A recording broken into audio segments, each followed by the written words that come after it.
আসসালামু আলাইকুম। ইসলাম প্রিয় ভাই বোনেরা কেমন আছেন সবাই? আশা করি সবাই অনেক ভালো আছেন। আজকে যেহেতু জুম্মার দিন, তো চলে এলাম জুম্মার দিনের ফজিলত এবং তার আমল নিয়ে। রাসূলুল্লাহ সাল্লাল্লাহু আলাইহি ওয়াসাল্লাম ইরশাদ করেছেন, সপ্তাহের দিনসমূহের মধ্যে জুম্মার দিনই সর্বশ্রেষ্ঠ দিন। অপর এক হাদিসে তিনি ইরশাদ করেছেন যে জুম্মার দিনটি সর্বাপেক্ষা অধিক ফজিলতপূর্ণ দিন। রাসূলুল্লাহ সাল্লাল্লাহু আলাইহি ওয়াসাল্লাম বলতেন, জুম্মার রাত নূরে ভরা রাত আর জুম্মার দিন নূরে ভরা দিন। রাসূলুল্লাহ সাল্লাল্লাহু আলাইহি ওয়াসাল্লাম এক জুম্মায় সাহাবাদেরকে বলেছিলেন, হে মুসলমানগণ, জুম্মার দিনকে আল্লাহ তাআলা তোমাদের জন্য ঈদের দিন ধার্য করিয়াছেন।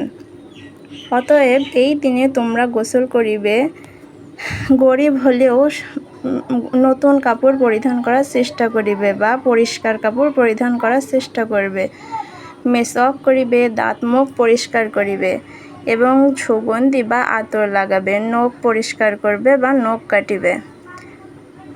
তো দেখুন, রাসূলুল্লাহ সাল্লাল্লাহু আলাইহি ওয়াসাল্লাম এই জুম্মার দিনকে কত ফজিলতপূর্ণ বলেছেন। আসুন আমরা এরপরে আমল করি। আল্লাহ তাআলা আমাদেরকে আমল করার তৌফিক দান করুন। আমিন।